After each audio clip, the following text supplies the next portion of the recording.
ಶ್ರೀ ಗಣಪತಿ ಶಾರದಾ ಗುರುಭ್ಯೋ ನಮಃ. ವಸುದೇವ ಸುತಂ ದೇವಂ ಕಂಸಚಾಣೂರಮರ್ದನಂ ದೇವಕಿ ಪರಮಾನಂದಂ ಕೃಷ್ಣಂ ವಂದೇ ಜಗದ್ಗುರುಂ. ಶ್ರೋತೃಗಳಿಗೆ ಶ್ರೀ ಅಳಸಿಂಗರಾಚಾರ್ಯ ವಿರಚಿತ ವ್ಯಾಸ ಮಹರ್ಷಿ ಪ್ರಣೀತ ಶ್ರೀಮದ್ ಭಾಗವತದ ತೃತೀಯ ಸ್ಕಂದದಲ್ಲಿ ದೇವ ಸೃಷ್ಟಿ ಕ್ರಮವನ್ನು ತಿಳಿಸುವ 20ನೆಯ ಅಧ್ಯಾಯಕ್ಕೆ ಸ್ವಾಗತ. ಇದುವರೆಗೆ ವಿದುರನು ಮೈತ್ರೇಯನಿಂದ ಕೇಳಿದ ವಿಷಯಗಳನ್ನೇ ಶುಕಮುನಿಯು ಪರೀಕ್ಷಿದ್ರಾಜನಿಗೆ ತಿಳಿಸಿದುದಾಗಿ ಸೂತ ಪುರಾಣಿಕನು ಶೌನಕಾದಿಗಳಿಗೆ ಹೇಳುತ್ತಿರುವಾಗ ಶೌನಕ ಮುನಿಯು ನಡುವೆ ಒಂದು ಪ್ರಶ್ನೆಯನ್ನು ಮಾಡುವನು. ಓ ಮಹಾತ್ಮ ಸೂತ, ಸ್ವಯಂಭುವ ಮನುವು ಭೂಮಿಯನ್ನು ಸ್ಥಿರವಾಗಿ ನಿಲ್ಲುವಂತೆ ಮಾಡಿದ ಮೇಲೆ, ಅಂದರೆ ವರಾಹನು ಭೂಮಿಯನ್ನು ಸ್ಥಿರವಾಗಿ ನಿಲ್ಲುವಂತೆ ಮಾಡಿದ ನಂತರ ಸ್ವಯಂಭುವ ಮನುವು ಲೋಕಕ್ಕೆ ಧರ್ಮ ಅರ್ಥ ಕಾಮ ಮೋಕ್ಷಗಳೆಂಬ ಪುರುಷಾರ್ಥಗಳನ್ನು ಕೈಗೂಡಿಸುವುದಕ್ಕಾಗಿ ಯಾವ ಯಾವ ಮಾರ್ಗಗಳನ್ನು ತೋರಿಸಿಕೊಟ್ಟನು, ಅದಕ್ಕಾಗಿ ತಾನು ಯಾವ ರೀತಿಯಲ್ಲಿ ನಡೆಯುತ್ತಿದ್ದನು, ಅವೆಲ್ಲವನ್ನು ವಿಸ್ತರಿಸಬೇಕು. ಮತ್ತು ವಿದುರನು ವಿಶೇಷವಾದ ಭಗವದ್ಭಕ್ತಿಯುಳ್ಳವನು, ಕೃಷ್ಣನಿಗೆ ಅತ್ಯಂತ ಪ್ರೀತಿಪಾತ್ರನು. ಭಾರತ ಯುದ್ಧಕ್ಕೆ ಮೊದಲು ಕೃಷ್ಣನು ಸಂಧಿ ಕಾರ್ಯಕ್ಕಾಗಿ ಪಾಂಡವ ದೂತನಾಗಿ ಬಂದಿದ್ದಾಗ ಅವನನ್ನು ಅವಮಾನಪಡಿಸಿದರು ಎಂಬ ಕೋಪಕ್ಕಾಗಿ ತನ್ನ ಒಡಹುಟ್ಟಿದ ಧೃತರಾಷ್ಟ್ರನನ್ನು ಅವನ ಪುತ್ರರನ್ನು ಪರಿತ್ಯಾಗ ಮಾಡಿ ಬಂದವನು. ಮತ್ತು ಪೂಜ್ಯನಾದ ವ್ಯಾಸ ಮಹಾಮುನಿಗೆ ಪುತ್ರನಾಗಿ ಹುಟ್ಟಿ ಮಹಿಮೆಯಲ್ಲಿ ಅವನಿಗೆ ಸಮಾನನೆನಿಸಿಕೊಂಡವನು. ಸರ್ವಕಾಲದಲ್ಲಿಯೂ ಆ ಕೃಷ್ಣನನ್ನು ಕೃಷ್ಣ ಭಕ್ತರನ್ನು ಸೇವಿಸತಕ್ಕವನು. ಇಂತಹ ಮಹಾನುಭಾವನಾದ ವಿದುರನು ಗಂಗಾದಿ ಪುಣ್ಯತೀರ್ಥಗಳೆಲ್ಲವನ್ನೂ ಯಾತ್ರೆ ಮಾಡಿ ಬಂದು ಪಾಪರಹಿತನಾಗಿ ಕುಶಾವರ್ತವೆಂಬ ಪುಣ್ಯತೀರ್ಥವನ್ನು ಸೇರಿ ಅಲ್ಲಿ ತತ್ವಜ್ಞನಾದ ಮೈತ್ರೇಯನನ್ನು ಕಂಡು ಭಗವದ್ ವಿಷಯಗಳನ್ನು ಪ್ರಶ್ನೆ ಮಾಡತೊಡಗಿದನೆಂದು ಹೇಳಿದೆಯಲ್ಲವೇ. ಅವನು ಇನ್ನು ಯಾವ ಯಾವ ಪ್ರಶ್ನೆಗಳನ್ನು ಕೇಳಿದನು? ಭಾಗವತೋತ್ತಮರಾದ ವಿದುರ ಮೈತ್ರೇಯರಿಬ್ಬರಿಗೂ ನಡೆದ ಪ್ರಸಂಗಗಳಲ್ಲಿ ಆ ಭಗವಂತನ ಪುಣ್ಯ ಚರಿತ್ರವೊಂದಲ್ಲದೆ ಬೇರೊಂದಿರದು.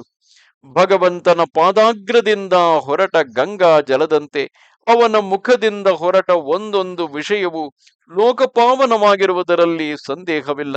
ಆದುದರಿಂದ ಯಾವಾಗಲೂ ಸಾಧುಗಳಿಂದ ಕೀರ್ತಿಸಲ್ಪಡತಕ್ಕುದಾಗಿಯೂ ಅದ್ಭುತ ಚರಿತ್ರಗಳುಳ್ಳದ್ದಾಗಿಯೂ ಇರುವ ಆ ಕಥೆಗಳನ್ನೆಲ್ಲ ನನಗೆ ತಿಳಿಸಬೇಕು. ನಿನಗೆ ಮಂಗಳವಾಗಲಿ. ಒಂದಾವರ್ತಿ ಹರಿಕಥೆ ಎಂಬ ಅಮೃತವನ್ನು ಪಾನ ಮಾಡಿ ಅದರ ರಸವನ್ನು ತಿಳಿದ ಮೇಲೆ ಯಾವನು ತಾನೇ ಅದರಲ್ಲಿ ತೃಪ್ತಿ ಹೊಂದುವನು ಎಂದನು. ಆಗ ಭಗವದ್ ಧ್ಯಾನಪರನಾದ ಸೂತನು ಶೌನಕಾದಿಗಳನ್ನು ಕುರಿತು, ಎಲೈ ಮಹರ್ಷಿಗಳಿರ, ಕೇಳಿರಿ. ನಿಮ್ಮಂತೆಯೇ ಪರೀಕ್ಷಿದ್ರಾಜನು ಶುಕಮುನಿಯನ್ನು ಕುರಿತು ಆ ವಿದುರ ಮೈತ್ರೇಯರ ಸಂವಾದವನ್ನೇ ತಿಳಿಸಬೇಕೆಂದು ಕೇಳಿದನು.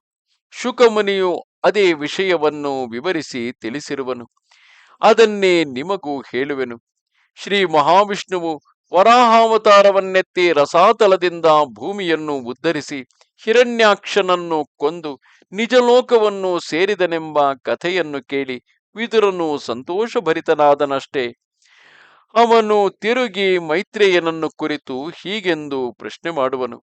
ಓ ಮುನೀಂದ್ರ, ಚತುರ್ಮುಖನು ಪ್ರಜೆಗಳನ್ನು ಹೆಚ್ಚಿಸುವುದಕ್ಕಾಗಿ ಮರೀಚಿ ಮೊದಲಾದ ಪ್ರಜಾಧಿಪತಿಗಳನ್ನು ಸೃಷ್ಟಿಸಿದನೆಂದು ಹೇಳಿದೆಯಲ್ಲವೇ. ಅದರಿಂದಾಚೆಗೆ ಬ್ರಹ್ಮನು ಮಾಡಿದ ಕೆಲಸವೇನು?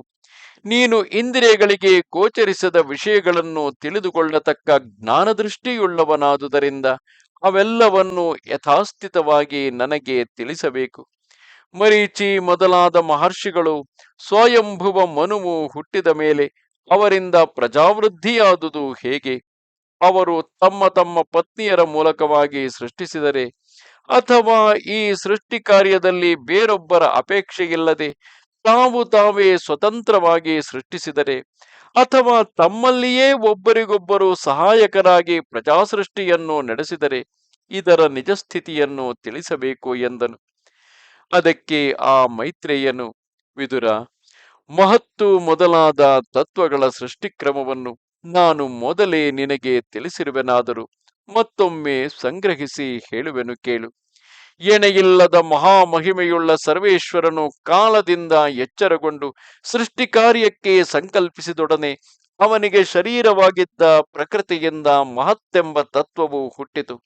ರಜೋಗುಣ ಪ್ರಧಾನವಾಗಿ ಭೂತಗಳ ಮತ್ತು ಇಂದ್ರಿಯಗಳ ಸಮುದಾಯ ಸ್ವರೂಪವಾದ ಆ ಮಹತ್ತತ್ವವು ಭಗವಂತನಿಂದ ಪ್ರೇರಿಸಲ್ಪಟ್ಟೊಡನೆ ಅದರಿಂದ ಭೂತಾದಿಗಳೆಂಬ ಅಹಂಕಾರವು, ಪಂಚ ಮಹಾಭೂತಗಳು, ಪಂಚ ತನ್ಮಾತ್ರಗಳು, ಜ್ಞಾನೇಂದ್ರಿಯ ಕರ್ಮೇಂದ್ರಿಯಗಳು ಇವೈದು ಕ್ರಮವಾಗಿ ಹುಟ್ಟಿದವು.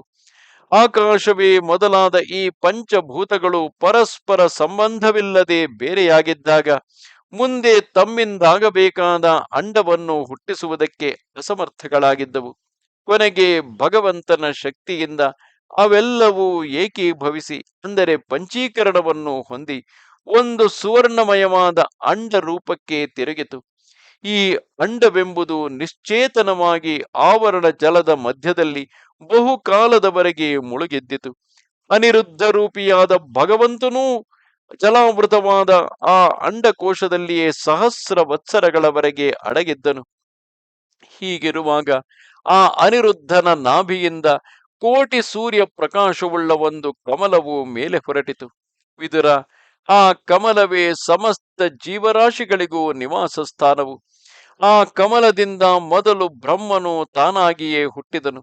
ಆಗ ಜಲಶಾಹಿಯಾಗಿದ್ದ ಭಗವಂತನು ತನ್ನ ಸಂಕಲ್ಪ ರೂಪವಾದ ಜ್ಞಾನದೊಡನೆ ತಾನು ಆ ಬ್ರಹ್ಮನಲ್ಲಿ ಪ್ರವೇಶಿಸಿದನು. ಅದರ ಬಲದಿಂದ ಚತುರ್ಮುಖನು ಈ ಸಮಸ್ತ ಪ್ರಪಂಚವನ್ನು ಪೂರ್ವಕಲ್ಪದಲ್ಲಿದ್ದಂತೆ ನಾಮ ರೂಪ ಭೇದಗಳಿಂದ ಸೃಷ್ಟಿಸಲಾರಂಭಿಸಿದನು. ಎಲ್ಲಕ್ಕಿಂತಲೂ ಮೊದಲು ತಮೋ ಗುಣವನ್ನು ಮುಂದಿಟ್ಟುಕೊಂಡು ತಾಮಿಸ್ರವೆಂದು, ಅಂಧತಾಮಿಸ್ರವೆಂದು, ತಮಸ್ಸೆಂದು, ಮೋಹವೆಂದು, ಮಹಾತಮಸ್ಸೆಂದು ಕರೆಯಲ್ಪಡುವ 5 ಬಗೆಯ ಅವಿದ್ಯೆಗಳನ್ನು ಸೃಷ್ಟಿಸಿದನು.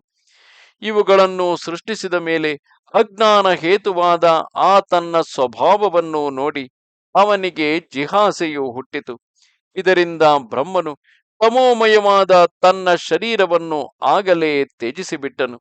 ಅದರಿಂದ ಯಕ್ಷರು, ರಾಕ್ಷಸರು ಹುಟ್ಟಿ ಆ ಬ್ರಹ್ಮ ಶರೀರವನ್ನೇ ತಮಗೆ ಹಸಿವು ಬಾಯಾರಿಕೆಗಳನ್ನು ಹೆಚ್ಚಿಸತಕ್ಕ ರಾತ್ರಿಯನ್ನಾಗಿ ಗ್ರಹಿಸಿದರು.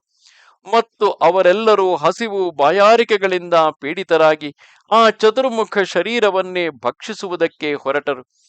ಕೆಲವರು ಅವನನ್ನು ಭಕ್ಷಿಸಬೇಡಿ ಎಂದು, ಮತ್ತೆ ಕೆಲವರು ಭಕ್ಷಿಸಿಬಿಡಿರಿ ಎಂದು ಕೂಗುತ್ತಾ, ಅಂದರೆ ಕೆಲವರು ಭಕ್ಷಿಸಬೇಡಿರಿ ಎಂದು ಮತ್ತೆ ಕೆಲವರು ಭಕ್ಷಿಸಿಬಿಡಿರಿ ಎಂದು ಕೂಗುತ್ತಾ ಮೇಲೆ ಬೀಳುವುದಕ್ಕೆ ಬರಲು ಚತುರ್ಮುಖನು ಭಯಪಟ್ಟು ಅವರನ್ನು ಕುರಿತು, ಎಲೈ, ನಾನು ನಿಮಗೆ ಜನಕನಲ್ಲವೇ?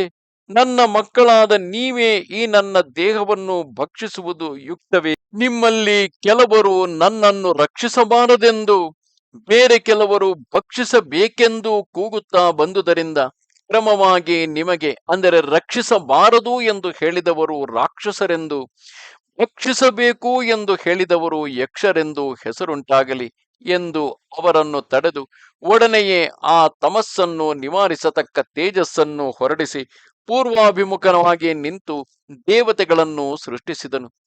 ಆ ದೇವತೆಗಳೆಲ್ಲರೂ ತೇಜೋ ವಿಶಿಷ್ಟರಾಗಿ ತೇಜೋರೂಪವಾದ ಆ ಬ್ರಹ್ಮದೇಹವನ್ನು ಹಗಲನ್ನಾಗಿ ಕೈಗೊಂಡರು.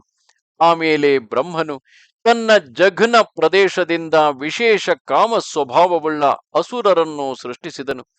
ಇವರು ಹುಟ್ಟಿದೊಡನೆ ಕಾಮಾತುರದಿಂದ ಸಂಭೋಗವನ್ನು ಅಪೇಕ್ಷಿಸಿ ತನ್ನ ತಂದೆಯಾದ ಬ್ರಹ್ಮನ ಮೇಲೆ ಬಿದ್ದು ಅವನನ್ನೇ ಅಪ್ಪಿಕೊಳ್ಳುವುದಕ್ಕಾಗಿ ಹೋದರಂತೆ. ಹೀಗೆ ನಾಚಿಕೆಯಿಲ್ಲದೆ ಮೇಲೆ ಬಿದ್ದು ಬರುತ್ತಿರುವ ಆ ಅಸುರರನ್ನು ನೋಡಿ ಬ್ರಹ್ಮನು ನಗುತ್ತಾ ಅವರ ದುಶ್ಚೇಷ್ಟೆಯನ್ನು ತಡೆಯುವುದಕ್ಕೆ ಸಾಧ್ಯವಿಲ್ಲದೆ ಓಡಿ ಹೋಗಿ ಆಶ್ರಿತ ರಕ್ಷಕನಾಗಿಯೂ ಭಕ್ತಾನುಗ್ರಹಾರ್ಥವಾಗಿ ಅವರವರ ಭಾವನೆಗೆ ತಕ್ಕಂತೆ ದರ್ಶನವನ್ನು ಕೊಡತಕ್ಕವನಾಗಿಯೂ ಇರುವ ಶ್ರೀಮನ್ನಾರಾಯಣನನ್ನು ಸಮೀಪಿಸಿ ಕೈ ಮುಗಿದು ಹೀಗೆಂದು ಪ್ರಾರ್ಥಿಸುವನು. ಓ ದೇವ, ನನ್ನನ್ನು ರಕ್ಷಿಸು, ರಕ್ಷಿಸು. ದುಷ್ಟರನ್ನು ಅಡಗಿಸಿ ಶಿಷ್ಟರನ್ನು ಪರಿಪಾಲಿಸತಕ್ಕ ನೀನು ಅಪಾಯಕ್ಕೆ ಸಿಕ್ಕಿರುವ ನನ್ನನ್ನು ಕಾಪಾಡಬೇಕು. ನಿನ್ನ ಆಜ್ಞಾಧೀನನಾಗಿ ನಾನು ಪ್ರಜೆಗಳನ್ನು ಸೃಷ್ಟಿಸುತ್ತಿರುವ ಸಂದರ್ಭದಲ್ಲಿ ಈ ದುರಾತ್ಮರು ಬಲಾತ್ಕಾರದಿಂದ ನನ್ನ ಮೇಲೆ ಬೀಳುವುದಕ್ಕೆ ಬರುತ್ತಿರುವರು. ಇವರನ್ನು ನಿವಾರಿಸಿ ನನ್ನನ್ನು ರಕ್ಷಿಸತಕ್ಕ ಭಾರವು ನಿನ್ನದಾಗಿದೆ ಎಂದನು.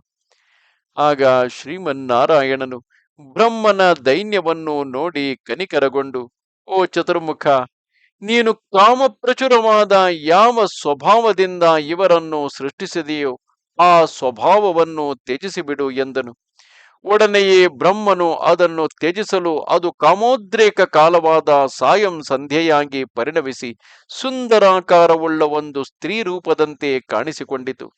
ಆ ಸ್ತ್ರೀ ವ್ಯಕ್ತಿಗಾದರೂ ಕಮಲದಂತೆ ಸುಂದರವಾದ ಕಾಲುಗಳು, ಕಾಲುಗಳಲ್ಲಿ ಗುಲಗುಲನೆ ಧ್ವನಿ ಮಾಡುತ್ತಿರುವ ಕಾಲಂದುಗೆಗಳು, ಮದದಿಂದ ತೊಳಲುತ್ತಿರುವ ಕಣ್ಣಾಲೆಗಳು, ರತ್ನಮಯವಾದ ಡಾಬು, ನಿತಂಬ ಬಿಂಬದಲ್ಲಿ ಶೋಭಿಸುತ್ತಿರುವ ಅಂದವಾದ ದುಕೂಲದ ಮಡಿ, ಒಂದಕ್ಕೊಂದು ಒತ್ತುತ್ತಿರುವಂತೆ ಉಬ್ಬಿದ ಸ್ತನಗಳು, ಎಸಳಾದ ಮೂಗು, ಅಂದವಾದ ದಂತಪಂಕ್ತಿ, ಮುಖದಲ್ಲಿ ಮನೋಹರವಾದ ಮುಗುಳ್ನಗೆ, ಪ್ರಸನ್ನ ದೃಷ್ಟಿ, ಕಪ್ಪಾದ ಮುಂಗುರುಳು, ನೋಡುವವರಿಗೆ ಮೋಹವನ್ನುಂಟು ಮಾಡುವಂತೆ ಆಗಾಗ ಲಜ್ಜೆಯಿಂದ ಮೈಮೇಲಿನ ಸೆರಗನ್ನು ಮುಂದಕ್ಕೆಳೆದು ಸರಿಮಾಡಿಕೊಳ್ಳತಕ್ಕ ಸೊಬಗು, ಇಂತಹ ಲೀಲಾ ವಿಶೇಷದಿಂದ ಕೂಡಿದ ಆ ವ್ಯಕ್ತಿಯನ್ನು ನೋಡಿದೊಡನೆ ಅಸುರರೆಲ್ಲರೂ ಮತ್ತಷ್ಟು ಕಾಮಮೋಹಿತರಾಗಿ ತಮ್ಮೊಳಗೆ ತಾವು, ಆಹಾ, ಎಂತಹ ಸೌಂದರ್ಯವು, ಎಂತಹ ಲಾವಣ್ಯವು, ಎಂತಹ ನವಯೌವನವು, ನಾವು ಎಷ್ಟು ಮಂದಿಯು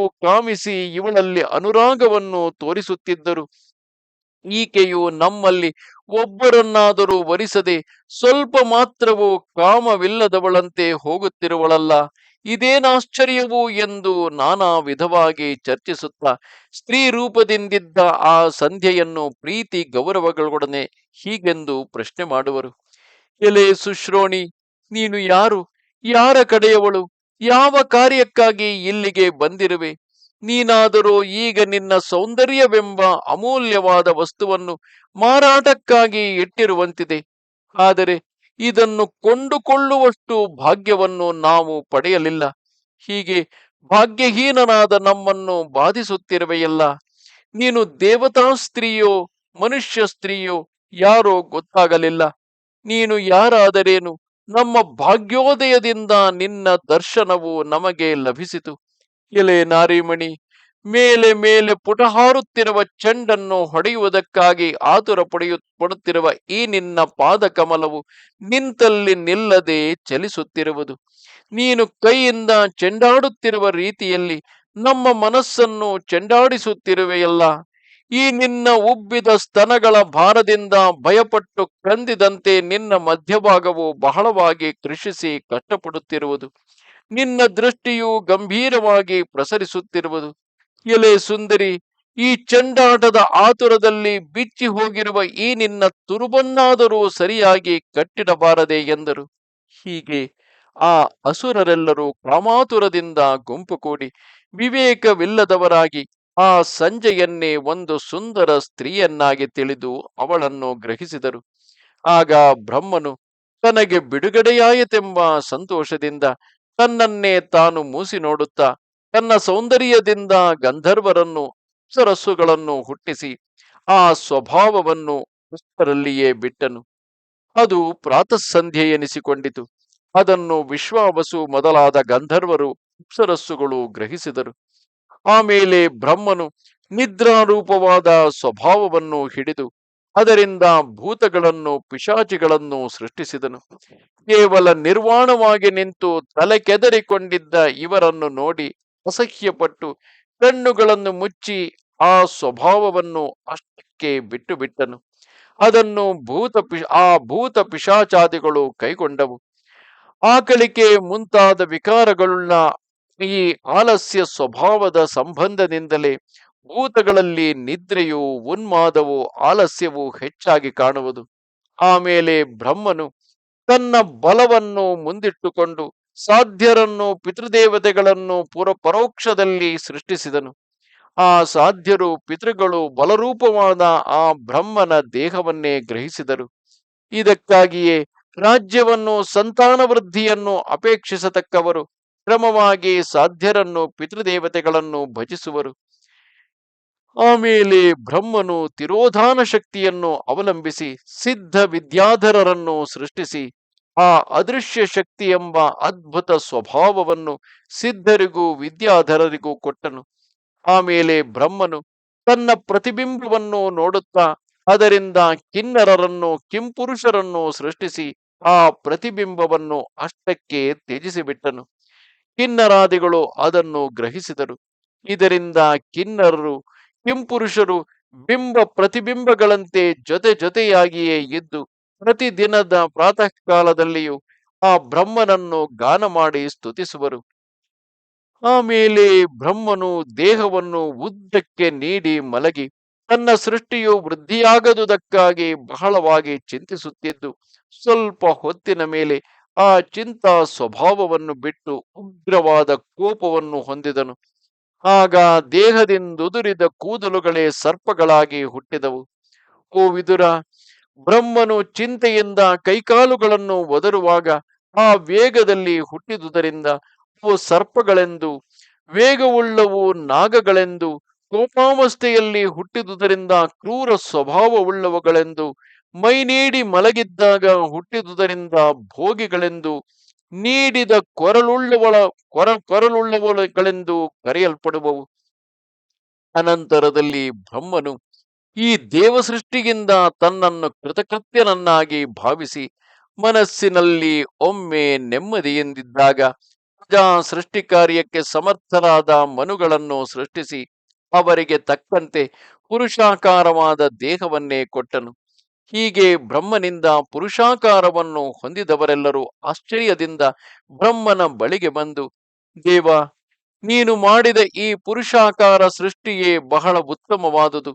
ಸ್ವರ್ಗ ಮೋಕ್ಷ ಸಾಧನಗಳಾದ ಕರ್ಮಗಳೆಲ್ಲವೂ ಇಂತಹ ಪುರುಷ ಜನ್ಮದಿಂದಲೇ ಆಚರಿಸಲ್ಪಡಬೇಕಾಗಿರುವುದು. ಆದುದರಿಂದ ನಾವು ಈ ಪೌರುಷ ಶರೀರದಿಂದಲೇ ಸಮಸ್ತ ಭೋಗ್ಯ ವರ್ಗಗಳೆಲ್ಲವನ್ನು ಅನುಭವಿಸಬಲ್ಲೆವು ಎಂದು ಆ ಬ್ರಹ್ಮನನ್ನು ಕೊಂಡಾಡುತ್ತಿದ್ದರು. ಆಮೇಲೆ ಬ್ರಹ್ಮನು ತಪಸ್ಸು, ಭಗವದುಪಾಸನಾ ರೂಪವಾದ ವಿದ್ಯೆ, ಜ್ಞಾನ, ಚಿತ್ತೈಕಾಗ್ರತೆ ಮುಂತಾದವುಗಳಿಂದ ಋಷಿಗಳನ್ನು ಸೃಷ್ಟಿಸಿದನು. ಅವರಲ್ಲಿ ಕೆಲವರಿಗೆ ಆ ತಪಸ್ಸು, ವಿದ್ಯೆ, ಸಮಾಧಿ, ಅಣಿಮಾದಿ ಸಿದ್ಧಿಗಳು ಇವೇ ಮೊದಲಾದ ತನ್ನ ಸ್ವಭಾವದಲ್ಲಿ ಒಂದೊಂದು ಅಂಶಗಳನ್ನು ಕೊಟ್ಟನು ಎಂದನು. ಇಲ್ಲಿಗೆ 20ನೆಯ ಅಧ್ಯಾಯವು. ನಮಸ್ತೆ ಶಾರದೆ ದೇವಿ ಕಾಶ್ಮೀರ ಪುರವಾಸಿನಿ ತ್ವಾಮಹಂ ಪ್ರಾರ್ಥಯೇ ನಿತ್ಯಂ ವಿದ್ಯಾದಾನಂಚ ದೇಹಿಮೆ. ನಮಸ್ಕಾರ.